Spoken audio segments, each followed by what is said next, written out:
మద్యం కుంభకోణం కేసులో వరుణ్ సిట్ అధికారులు విజయవాడ కార్యాలయానికి తీసుకువచ్చారు.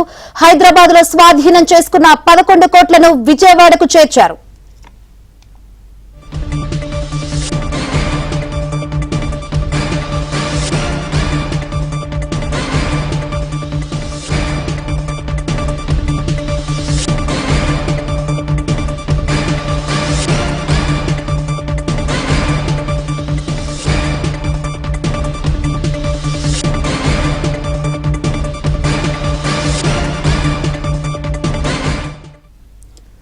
మద్యం కుంభకోణం కేసులో వరుణ్ సిట్ అధికారులు విజయవాడ కార్యాలయానికి తీసుకొచ్చారు.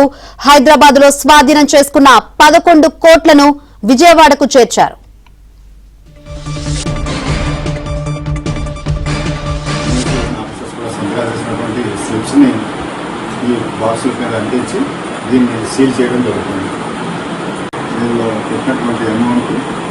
మధ్యవర్తులు ఎవరైతే మనకి పెట్టాలని చెప్పినటువంటి వరుణ్ కుమార్ గారు ఈ అప్పచెప్పిన ఈ గోడౌన్ పెట్టినటువంటి వినయ్ గారు అందరూ ఇక్కడే ఉన్నారు.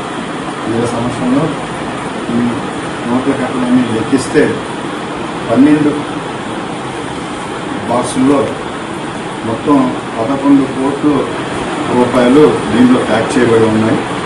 ఈ ప్యాక్ చేయబడినటువంటి 12 బాక్స్ పెట్టిలని మధ్యవర్తుల సమస్యల్లో వీటన్నిటిని ప్యాక్ చేసి వాటి మీద మద్యం కుంభకోణం కేసులో వరుణ్ సిట్ అధికారులు విజయవాడ కార్యాలయానికి తీసుకొచ్చారు. ఇదే అంశానికి సంబంధించి మరిన్ని వివరాలు అందించేందుకు మా ప్రతినిధి ప్రసాద్ లైవ్ ద్వారా సిద్ధంగా ఉన్నారు. ప్రసాద్, వరుణ్ సిట్ అధికారులు ప్రశ్నిస్తున్నట్లు సమాచారం, ఏంటిది కీలక పరిణామానికి సంబంధించి అప్డేట్స్? శంకరి, మద్యం కుంభకోణం సంబంధించి సిట్ అధికారులు కీలక పురోగతి సాధించినట్టు చెప్పవచ్చు. ఎందుకంటే నిన్న రాత్రి వరుణ్ ఇచ్చిన సమాచారంతో శంషాబాద్ ప్రాంతంలోని ఫామ్ హౌస్లో 11 కోట్ల రూపాయల మద్యం కుంభకోణం ద్వారా దోచుకున్న సొమ్మును సిట్ అధికారులు స్వాధీనం చేస్తున్నారు. ఈ రోజు ఉదయం వరుణ్తో పాటు 11 కోట్ల రూపాయలు కూడా బాక్సులో సర్ది కొద్దిసేపు క్రితం సిట్ కార్యాలయానికి తీసుకొచ్చారు. ప్రస్తుతం మనం సిట్ కార్యాలయం వద్ద ఉన్నాము. ఇక్కడ మొత్తం వరుణ్ కూడా విచారిస్తున్నట్టు కూడా సమాచారం అందుతుంది. ఎందుకంటే ప్రధానంగా ఈ కేసులో మొదటి నుంచి కూడా సిట్ అధికారులు చాలా పకడ్బందీగానే దర్యాప్తు చేస్తున్నట్టు కూడా కనిపిస్తుంది. ఎందుకంటే ఇది రాజకీయ కోణంతో ముడిపడిన అంశం. గత మాజీ సీఎంపై కూడా ఆరోపణలు ఉన్న నేపథ్యంలో ప్రతి అంశాన్ని కూడా క్షుణ్ణంగా పరిశీలించి సాంకేతికపరమైన ఆధారాలు కూడా సేకరించిన తర్వాతే అరెస్టులు కావచ్చు, తర్వాత కోర్టులో ఆధారాలు సబ్మిట్ చేయడం కావచ్చు, అన్నీ కూడా పూర్తిగా ఎక్కడా కూడా విమర్శలకు తావు లేకుండా సిట్ అధికారులు దర్యాప్తు అయితే కొనసాగుతున్నట్టు కూడా స్పష్టమవుతుంది. అందుకనే చాలా కీలకంగా పక్కాదారులతో ఎంపీ ఇటువంటి మిథున్ రెడ్డిని అరెస్ట్ చేసిన సమయంలో కూడా ఇదే విధంగా రాజకీయ కోణంలో విమర్శలు చేసినప్పటికీ కూడా ఎక్కడ అటువంటి వారికి ఆస్కారం లేకుండా పూర్తిగా గూగుల్ టెక్ ద్వారా కూడా తాము ఆధారాలు సేకరించామని కోర్టులో సబ్మిట్ చేసిన తర్వాత ఎక్కడ కూడా ఇప్పటివరకు కేవలం ముందస్తు బెయిల్ కూడా చాలామంది బెయిల్ కోసం పిటిషన్ దాఖలు చేసినప్పటికీ కూడా ఎక్కడా కూడా కోర్టు కూడా అన్ని ఆధారాలు పరిశీలించి బెయిల్ మంజూరు చేయడానికి కూడా నిరాకరించింది. ఈ పరిణామాల నేపథ్యంలో ఇప్పుడు నిన్న అనూహ్యంగా కేసులు A1గా ఉన్న కేసిరెడ్డి రాజశేఖర రెడ్డికి అత్యంత సన్నిహితంగా చాణక్య, అదేవిధంగా వరుణ్ మెలిగినట్టు కూడా చిత్తూ దర్యాప్తులు వెల్లడైంది. చాణక్యని గతంలోనే అరెస్ట్ చేసి పలు దఫాలుగా అతన్ని కోర్టు అనుమతితో అదుపులో తీసుకుని కూడా విచారణ కూడా చేశారు. వారి ద్వారా కొంత సమాచారం కూడా సేకరించారు. అయితే కేసిరెడ్డి రాజశేఖర రెడ్డి ఈ మద్యం సొమ్మును తరలించే సమయంలో కీలకంగా చాణక్యాన్ని వరుణ్ను ఎక్కువ వినియోగించారు. వారి ఎవరైతే కేసిరెడ్డి చెప్తారో వీళ్ళిద్దరికి డబ్బులు అప్పచెప్పడం, వీరు మూడో వ్యక్తి దగ్గరికి వెళ్ళి మొత్తం ఈ వ్యవహారం నడిపించడంలో కీలకంగా వ్యవహరించారు. అందులో భాగంగానే మొన్న ఎన్నికల సమయంలో పెద్ద ఎత్తున డబ్బులు కూడా ఈ మద్యం కుంభకోణానికి సంబంధించి రవాణా చేశారు. చాలా చోట్ల కూడా అభ్యర్థులకు ఇచ్చి జనాలకు ఓట్లు కొనుగోలు చేసేందుకు పంచినట్టు కూడా ఈ దర్యాప్తు వెళ్ళింది. అందులో భాగంగానే తాజా చెవిరెడ్డి భాస్కర్ రెడ్డిని కూడా అరెస్ట్ చేయడం, అతనితో పాటు ఉన్న వెంకటేష్ నాయుడిని అరెస్ట్ చేసిన నేపథ్యంలో కేసిరెడ్డి రాజశేఖర రెడ్డి నుంచి 200 నుంచి 250 కోట్ల రూపాయలు చెవిరెడ్డి భాస్కర్ రెడ్డి తెప్పించారు తన అనుయాయుల చేత.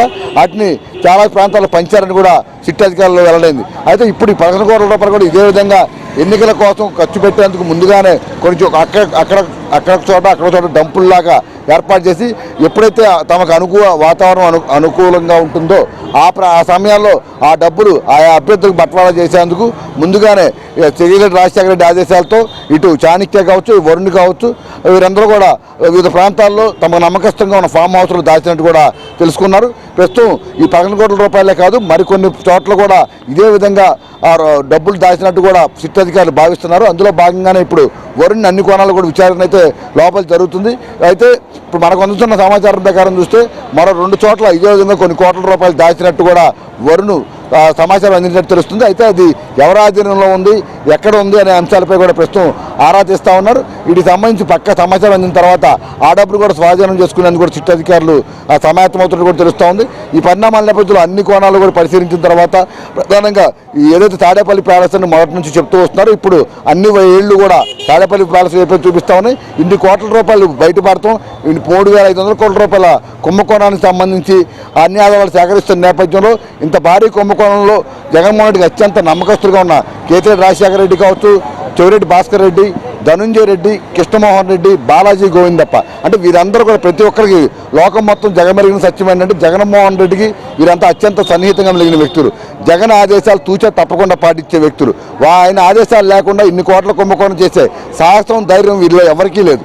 ఈ నేపథ్యంలో తప్పకుండా ఆయనకు అనుసరణలోనే ఈరోజు మద్యం కుంభకోణం ఇంత భారీగా జరిగిందనేది మాత్రం అది సిట్ అధికారులు నిర్ధారణకు వస్తూ ఉన్నారు.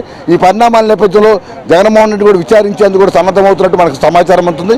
అయితే దానికి సంబంధించి మరికొన్ని ఆధారాలు సేకరించేందుకు కూడా సిట్ ఇప్పుడు అన్ని కోణాల్లో కూడా దర్యాప్తు చేస్తుంది. దీంతో పాటు ఇప్పుడు వచ్చిన సమాచారంతో పాటు సాంకేతికపరమైన అంశాలు, ఎందుకంటే ఇప్పుడు బాగా సాంకేతికపరమైన పరిజ్ఞానం బాగా పెరిగిన నేపథ్యంలో ఏ సమయంలో ఎవరు ఎక్కడున్నారు, ఏ సమయంలో ఎవరెవరితో మాట్లాడారు, ఏ సమయంలో ఏ విధంగా వ్యవహరించారు, ఇలా అన్ని కోణాల్లో కూడా ఆధారాలు సేకరించేందుకు సాంకేతిక పరిజ్ఞానం ఉపయోగించుకుంటారు.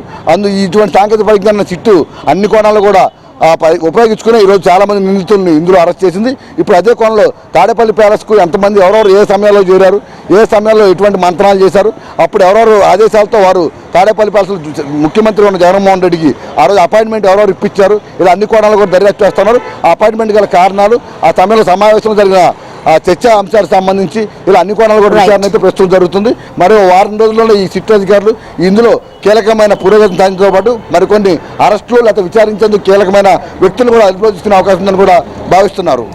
Right, thank you Prasad.